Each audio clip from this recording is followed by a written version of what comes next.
Developing tonight, a surge in polling for President-elect Donald Trump as he rides the tailwinds of his surprising November victory. Mr. Trump appears to be experiencing a bit of an extended honeymoon phase with the American public when it comes to his popularity. A new Bloomberg poll out today shows that he is at 50%, marking a 17-point jump since August. What is more, the same poll found that the percent of American adults who believe that the country's on the right track is now at its highest place in 4 years. So what's contributing to these jumps? And can it last? Probably not. Most of these things go up and down, right? Our Fox News digital politics editor, Chris Darwalt, is here to explain tonight. So, Chris, very nice move. Is this normally what we see with a president-elect?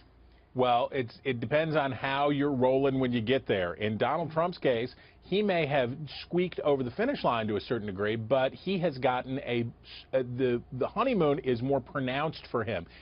Barack Obama came into office popular, or he went into Election Day fairly popular 8 years ago. This time, Donald Trump was lugging what looked like overwhelming negatives. People were very down on him. You remember a month ago, it was just a month and a day ago that we had the election. A month ago and 3 weeks ago, people were saying, should Donald Trump be normalized?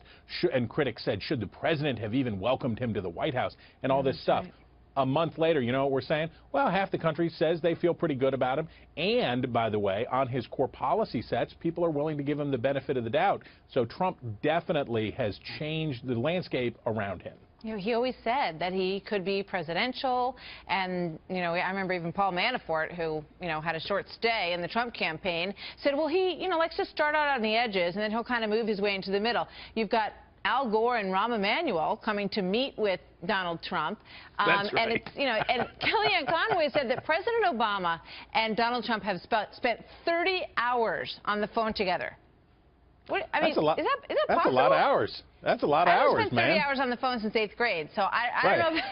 I don't know what they're talking about, Chris, but they have a lot to talk about. And I can picture there twisting the cord around your finger as you're talking to your friends. I know.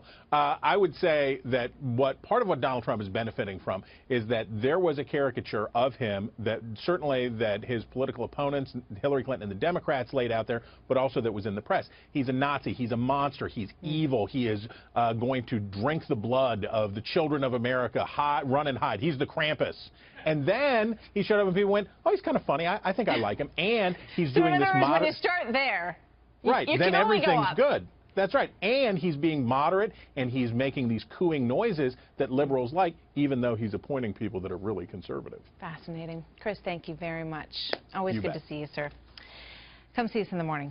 All right, so let's be joined now by Republican Congressman Sean Duffy and Richard Fowler, a Fox News contributor and nationally syndicated radio talk show host. Welcome, gentlemen. Hello there. Good to have you all here. So, Richard, I know you were smiling broadly as Chris and I were talking. What do you think about all that? Well, I think there's some truth to what Chris is saying here. I think every president gets a honeymoon phase after they win. The American people are looking for him to provide answers and to create jobs and to build this wall and all these other things. And so I think that's what we're going to wait to see what happens. Now, I think Donald Trump has a couple of problems. I think problem number one is this. As he gets into his first 100 days, he's going to want to pass this trillion-dollar transportation or infrastructure bill, which I think is a great idea if done correctly. And I think budget hawks like Congressman Duffy and others will be like, oh, $1 trillion is too much. We need to lower that number.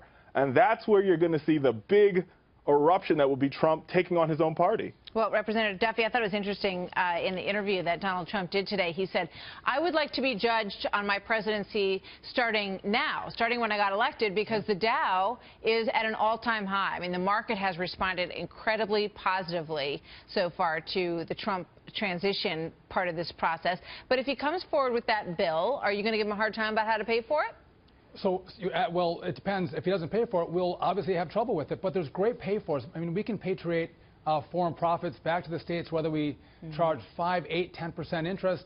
You can pay about $300 or $400 billion of that $1 trillion expenditure. But listen, Martha, we're $1 trillion in debt. To think that we're going to add another $1 trillion of unpaid spending on top of it, it's not going to happen. But what is interesting is liberals across America, like maybe a little bit of Richard, their hair's on fire. They're pulling it out. They can't believe the evil Donald Trump is actually, warming up to the American people, and they kind of like him. They want to give him a shot.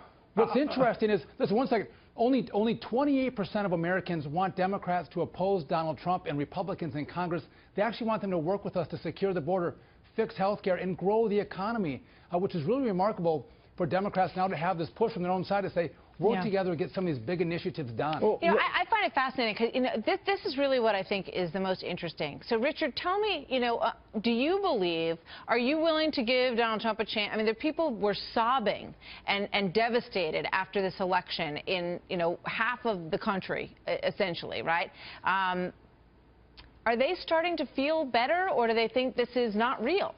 Well, listen, I respect the presidency of the United States. The person in it, that's a different story depending upon who it is every 4 years.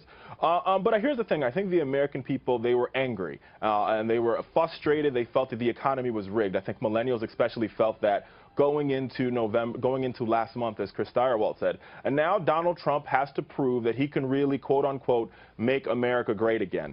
And like Congressman Duffy pointed out, he's going to have some trouble in his own caucus making that a reality. The same thing that he's proposing, the same thing Barack Obama proposed 8 years ago, $1 trillion infrastructure bill, and Republicans blocked it tooth and nail, and he just indicated they're going to do it again. So to all the Donald Trump supporters out there, you have it right here.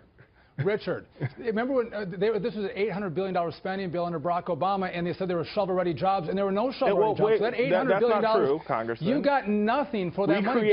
We've had 60 would actually consecutive build out months roads of job and bridges growth. and airports. 60 consecutive $800 billion was wasted. But one Richard, other point. hold on. But Sean, just quickly before we go, because I'm pretty much out of time.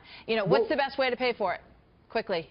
Repatriate profits from overseas. Yeah. Best way. But we're going to do health care. We're going to do the border. A lot of issues that Americans have bought into. This is one issue we'll get to, but it's not going to be the fourth one on party, Martha. Democrats are going to like him on this. You're going to bring bipartisanship in Donald Trump. You know what I always say? Actions speak louder than words. So we'll see what happens. And if he makes good on those promises, then he will have made good on them, which is tough to do in Washington. Okay. Thanks, Martha. Richard, thank you very much. Thank you, Martha. Great to see you both.